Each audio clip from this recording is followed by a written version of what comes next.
When a deal was reached last summer during the NATO summit in Madrid over Finland and Sweden's accession to the military alliance, Turkey was certain on one thing. The two Nordic countries would stop supporting all terror groups that threaten its national security. A year later, although Turkey approved Finland's membership to NATO, it's still waiting for Sweden to fulfill its commitment under the deal.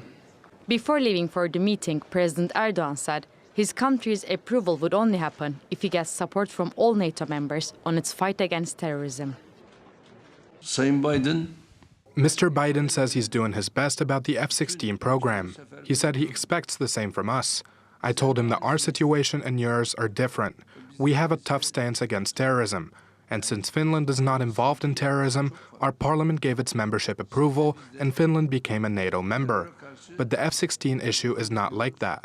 As two allies, we must cooperate in activities against NATO and in the fight against terrorism. We have paid $1,450 million for the F-35, but we have not received the equivalent. We will have bilateral meetings in Lithuania. We will discuss these issues, and hopefully we will solve this problem. It saddens us that the F-16 program is linked to the issue of Sweden's NATO membership. Ankara says Sweden has not done enough to stop the PKK terror group, which Turkey, the EU and the United States consider a terrorist organization. Relations once again soured when a copy of the Quran was set on fire in Stockholm on the first day of the Muslim holiday of Eid al-Adha. And now, President Erdoğan says he will urge the NATO summit to open a path for Ankara's EU membership. So Turkey paves the way for Sweden's NATO membership.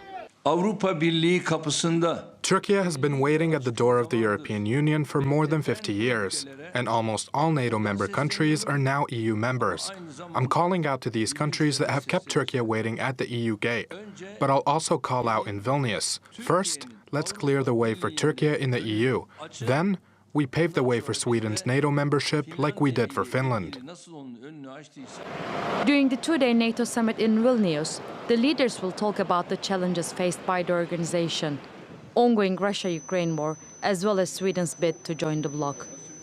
Although both NATO and the US voiced support for Turkey's ambitions, its bid to join the EU has been frozen for years after membership talks began in 2005. Aslı Atbaş, TRT World.